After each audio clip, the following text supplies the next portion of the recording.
One of the great things about 2022 so far is that after 6 races, there is no doubt that we definitely have a 2-team battle for the title. And even after Spain, where of course many teams bring their upgrades, even Mercedes are now finally starting to catch the heels of both Red Bull and Ferrari.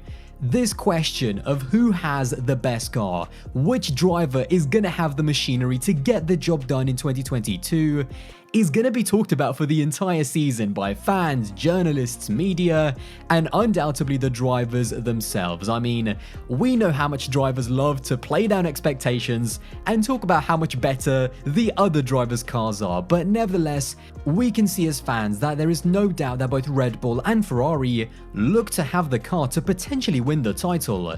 And what makes it even more exciting is that that means it will come down to both the best driver and also whichever team does the best job of upgrading their package and developing it as the season progresses.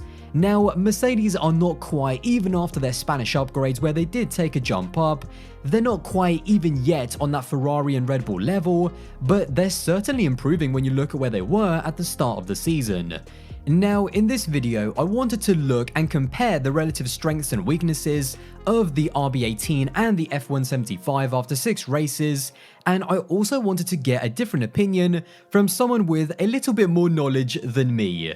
This is Blake, an ex-Red Bull and Force India employee who worked in F1 for 10 years as a trackside engineer for drivers like Sergio Perez, Paul di Resta, Daniil Kvyat, and even Max Verstappen. He now makes content on Twitch under the name Break, and also does incredible deep dives on YouTube, breaking down and explaining car telemetry and giving people like me an insight into the performance of the teams from an F1 engineer's point of view.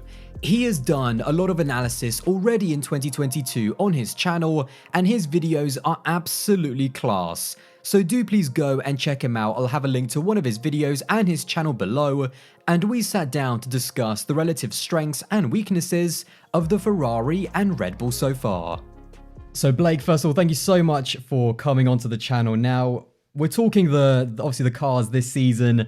6 races into the 2022 season, only 6 points now between Max Verstappen and Charles Leclerc. Obviously, a big talk is going to be between the drivers, but also these brand new generation of cars as well. In terms of the Red Bull and the Ferrari, what have you seen this season? Because there's a lot of talk about which car is stronger, which car is weaker. What have you seen so far between these two cars in terms of like the strengths and the weaknesses? Because they are very different cars, which is amazing to see.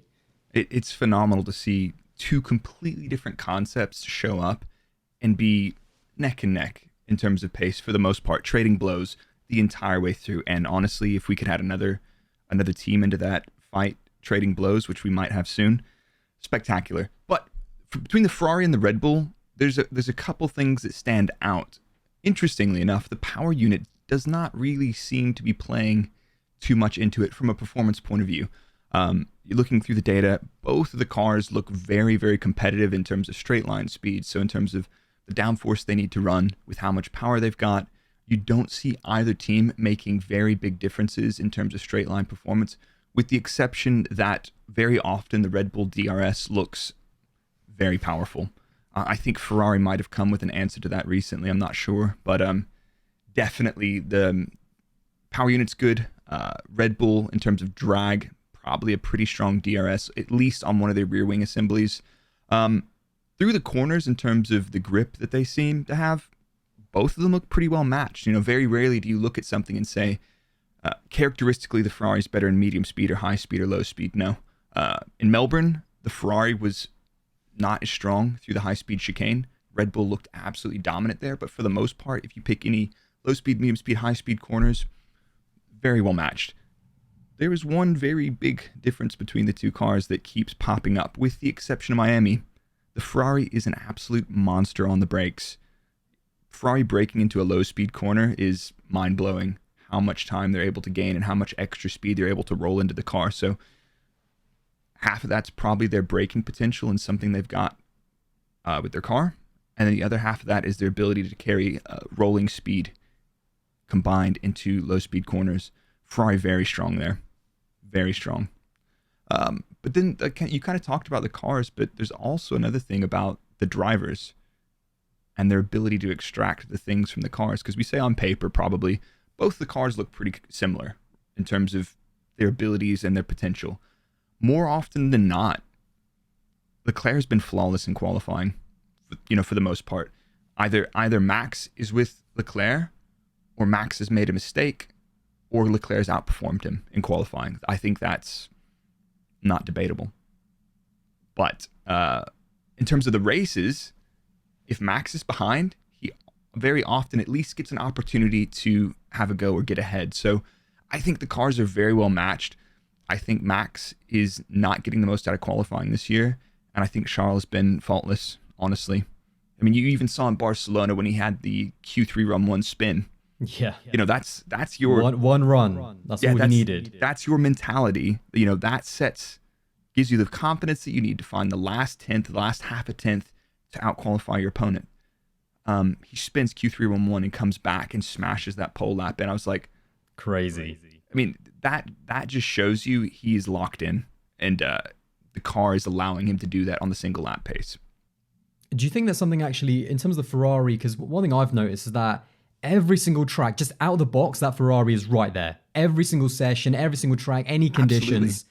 It seems like the Red Bull maybe needs to be finessed a little bit. I don't know if it's set up or anything, because I remember in Australia, Max was kind of struggling a little bit in qualifying to really kind of get it in the rhythm, and he actually qualified not that well. But do you think there's anything in that in terms of like maybe the potential of the Red Bull is kind of up there with the Ferrari, but it's more difficult to get it in that working window? I think that's a very possible conclusion from that. I think you would say that both Max and Charles are very, they're the top of their game. They're in Lewis territory in terms of how good they are. That's I don't think that's a debate anymore. But I think probably the Red Bull is a little bit difficult. But I think over like the single lap, I think Leclerc is phenomenal right now. He's the man to beat. Watch. Yeah, it's good. I would not be surprised if the Red Bull is a little bit tricky right now, because we know that Max deals very well with a tricky car. So I think we've seen that through and through. And also, actually, really quickly about tyre wear as well, because I thought Miami was a strange one, because it seemed like the Ferrari fired up its tyres really quickly at the beginning of the race, straight after that safety car late on. But it seems like they're much harder on their tyres because the Red Bull seems to be much more comfortable along with the Mercedes as well. Do you think there's anything in that in terms of maybe Ferrari work their tyres a little bit more, or is it more track and temperature specific? Because Miami was kind of interesting circumstances with the weather and the track actually condition as well. Absolutely. Yeah, definitely the low grip track where you're sliding around a lot. Maybe the Red Bull done a better job of that, but I don't think we have enough information to like objectively draw a conclusion on that, better or worse. I think those are very down to drivers, potentially down to the cars, but right now I don't think we have enough information to draw very many trends off of that in terms of wear, performance life, degradation, and so on. Because a lot of the events we haven't seen that much, not crazy high degradation. You will see huge pace gaps between a new and a used tire, fine, but they've all been a little bit mixed, and I think it's hard to say. But again, I think that could come down to your drivers and the way they deal with the car. For example, Max, very good on tires in terms of managing them. He knows when he's pushing over the top. Checo, exceptional on tire management. Checo does this thing where he, it's the perfect engineering conundrum. Go fast and save tires. It's like, what do you mean? What do you want me to do? So he's one of those guys that does that well. He does these contradicting things. He does both of them quite well, and I think that is going to feature later in the year. But will it give an advantage over Max? I don't know. I think it comes back to that pace thing. I mean, you can have Checo is a guy who has so many skills in his toolbox in terms of when he's in the car driving, but again, it's that pace. Max has that talent and pace that you can't do anything against it. He's one of those drivers, and I've actually spoken to other people that actually have worked in Formula One and that say that Max is one of those guys that when he looks at the data and you tell him, you need to do that, he's just able to do it. Whatever it is, he's able to make those adjustments. And some drivers struggle with that. It's something that Albon and Gasly especially struggle with. When they look at Max's data, they're just not able to do it. Yeah, they look at it and say, there is no way with the car that I have that I can carry 5 kilometers more into this corner. I can't do it. The stability is not there. The grip's not there, whatever else. So there's something to say about that. And that's the natural ability to deal with problems. And, the things that other driver will perceive as a problem that the other guy does not even mention as a problem. He's like, what are you talking about? I don't have that problem right now. However, one thing that we've seen so far this season is that for both of the teams, it definitely has not been plain sailing. So next up, we talked about some of the relative weaknesses of both the teams and the cars, and also some of the potential stumbling blocks for the rest of the season. But with these cars, it hasn't been perfect, however. We have seen issues for both teams. I mean, Ferrari, strangely, they're able to kind of have a huge amount of downforce in their car. Seems to be all right in the corners, but they do have a bit of a porpoising issue on some tracks. I remember Australia was a massive one. I believe they were actually the worst. By far. When it comes to Red Bull, I mean, even last time out, I mean, the DRS issues, they've had kind of different reliability issues. Some on the power unit, some obviously on the hydraulics or whatever. And even just with the DRS, that's the weight saving part. That's what Christian Horner said, that they're really trying to push the boundaries there. Do you think that's a bit of is it just kind of something that they're going to sort out quite quickly, or is it a bit of a worry that they're just having these little issues there and there? I think if you look back historically, that's kind of classic Red Bull, finding the last couple % on something, and it makes you or breaks you. You're looking for that. I think that's very a struggle. I don't want to say this, but it's very like a very A-Dream kind of car. It's targeting 100%. It's complicated. It's a difficult car. Yeah, no compromise. And those are the risks that you take when you have that approach to designing a car. If it's a new rear wing assembly, I mean, we've seen that. I can't count the number of times we've rolled out with a new rear wing assembly when I used to work there, and you would have a DRS fuss with it, be it hydraulics or something else, and it's just something that happens, and you figure it out over time. But those components go into a rig, they're tested to failure for fatigue and everything else, and sometimes stuff slips through the cracks. I think reliability will be a weakness, but I do feel like they will sort those things out. They always do.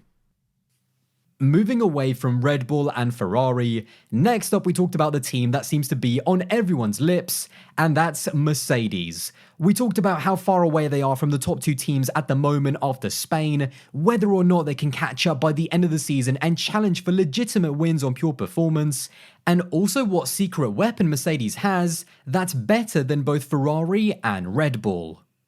So, we saw the new upgrade in Spain. And I think there was two sides of that. You see that, and you see the P2 times, and you're thinking, spectacular. They fixed it. The car looked good. The car looked planted. The car had a lot of grip. The car was not porpoising as badly. The team was even commenting that is a lot better. Then qualifying happens. And you look at it, and you see, was it Q2 or early Q3? You're thinking, awesome. Right up there, second and third, or something like that. They were in the mix. And then Leclerc goes out. Yeah. Smashes just it in pops again. In that lap. Yeah. Realistically, objectively, Mercedes have the same gap to Ferrari they had in race 1 in Bahrain. They are still 0.8% off on qualifying pace. Yes, you can argue that's down to some of the driver and everything else, but at the end of the day, you describe the performance of your car by whichever driver gets the fastest lap out of it in qualifying. If we're talking about 1 lap pace, there's still the same gap to Ferrari. If you think Mercedes are developing hard, you better believe Ferrari are developing hard as well. It's one of those things. Would we have had a different race if the Red Bull Max hadn't ended up in Barbados in turn 4? Probably. But I think if you look at the Mercedes pace, especially the last stint that Lewis put in, insane. You say, well, somebody would counter that and say, well, he was just trying to put in qualifying laps to go for a purple. Yeah, but so did Checo, and they were very well matched. And Checo's no slouch. The car is definitely getting better. And you've seen that even though the Ferrari will often out-qualify the Red Bull has an answer for it. And by the same token, if the Ferrari can out-qualify the Mercedes, even in the race, I think the Mercedes are starting to find an answer, and I think their single lap pace will come. Yeah, because it does look, and I think they've actually talked about it as well in terms of setting up a lot more for the Sunday, because they know that over 1 lap, I mean, especially Leclerc and that Ferrari is just too much. So they do look like they're setting up a lot more for the race. But yeah, Lewis is. I'm almost enamored by it because I did actually looked at some of the data. I think it was also Dan Engine Mode 11 that posted some stuff on Twitter as well in terms of, like, Lewis's last stint was insane. Like the pace was there. Like whatever Yes. you want to say, like you said, about the tires and all of the other drivers, they were battling as well. But the Mercedes pace in clean air was right up there with Max even at some point. So Yes, absolutely. it's very good signs, but I'm really looking forward to seeing what's going to happen in Monaco, actually, because Monaco is a completely different type of track. I don't think porpoising might be as much of a problem there because I'm not sure if they've been going quick enough. So they're going to be able to just strap on all of the downforce, kind of almost avoid the porpoising. So that's going to be a big test, I think, for them. But Absolutely. yeah, I think Mercedes, do you think they're going to get to a point in the season where they'll be able to properly challenge for race wins, both in from qualifying till the end of the race? Or is it just too much to catch up to Red Bull and Ferrari? I think that's going to be a difficult one because I haven't looked back far enough, but a team that's qualifying on average over 1% off, how often have they outdeveloped?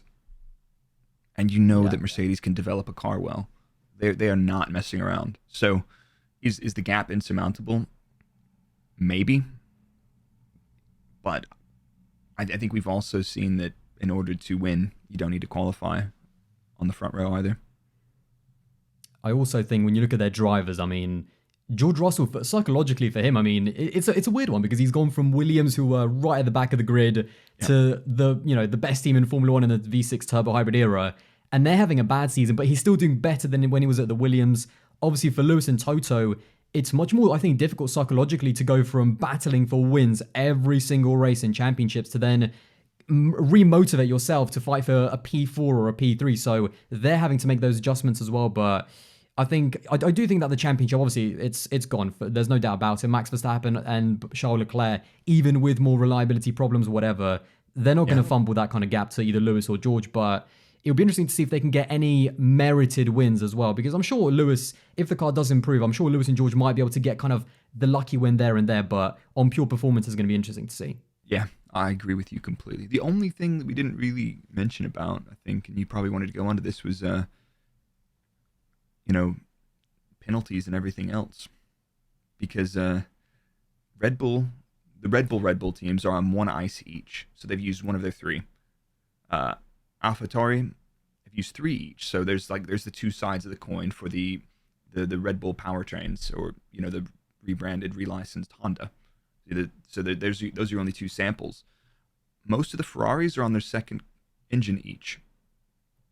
Leclerc's possibly going to be on his third coming into this, because if it was a turbo or an MGUH that failed during the race, it's the same that happened on the Alfa Romeo. Yeah. So, that's both of the Mercedes. Most of the Mercedes cars have only used one combustion engine. So yeah, I mean, they're doing really well because, when you look at Alpine, I mean, Fernando Alonso has gone through his 3 allocated for the season. We're 6 races in. He's definitely gone through, I think, his ice for sure. Absolutely. But it's just nuts. I mean, he's already into his 4th, and obviously had that penalty, managed to get back into the points. But yeah, reliability is going to be a big one. But yeah, Mercedes, it's weird. That car, it has some deficiencies, maybe aero-wise, but certainly I think the power unit is looking reliable at the very least. Yeah, I think Mercedes characteristically are very surgical, very reliable engines. The Renault, the complete opposite of that. Sometimes they strike gold, but they're temperamental, difficult to drive, and whatever else. But the Honda is pretty decent, and a lot of the issues they've had, it's not really clear where the Honda issues are coming from, chassis side integration or the power unit itself. And I think that's an important distinction, because one of those is the engine manufacturer's ability to make a reliable engine, and then the next point is the integration of that engine, which is what we talked about earlier in the Red Bull approach of everything, no compromise. No compromise always comes with compromises, potentially in terms of reliability from a performance point of view. So it could feature later in the season that it comes down to who messed up their power unit the least. Mercedes definitely not the strongest power unit to start the season. But if you go back and look at Barcelona, very competitive car in a straight. Yeah, qualifying data, very competitive. In the race, very competitive. You know, Max with intermittent DRS issues struggled to get around Russell. I think if he had the DRS, it wouldn't have been that difficult. It would have taken him a couple laps, and Russell had his elbows about that wide out. So yeah. The last question I asked Blake was a very simple one. If he had to fight for the 2022 World Championship, which car would he choose? The Ferrari F175 or the Red Bull RB18? You can't ask me these kind of questions, man. No, I'm just kidding. Honestly, it looks like the Ferrari is the car to be driving right now. It just fair enough. And that's no very little objectivity in that. Very little objectivity in that. I'm looking at that Ferrari, its consistency in qualifying, their ability to put the car in the window in qualifying, and their ability to go race. Personally, I think Max might have a little bit of an advantage over Charles in terms of race pace. Yeah, for sure. Both of their racecraft is immaculate, but I think that's a personal thing. The Ferrari, I think, is the car that came out at front, and I do not see them dropping the ball in development. I think at the end of the day, it's almost a bit of a trick question, because the real answer is I wouldn't want to be teammates with any of them. Like, I wouldn't want to be... It doesn't matter what car you give me. Like, if you're teammates with Leclerc or Verstappen, it's a lose-lose, because those guys, they're generational for sure. But yeah, thank you so much for coming on the channel, man. Really nice to talk to you about the cars. It's just... you as well, bro. I love your... Yeah, it's just so cool to talk to you, because I love the way you think, and also just the way you convey information is awesome as well. So I'm looking forward to next time. Dude, likewise. It's been a pleasure, man. Thank you so much for having me on here. I really appreciate it. No worries. All right, bro. We'll catch you soon. Well, there you have it, another video in the bag. I hope you did enjoy this kind of different style of video, and once again, a massive shout out to Blake, aka Break, for coming onto the channel. Don't forget to check out all of his links, which will be at the very top of the description, and if you did enjoy this video, then don't forget to drop a like and smash that subscribe button. That would be massively appreciated, and I'll see you in the next one.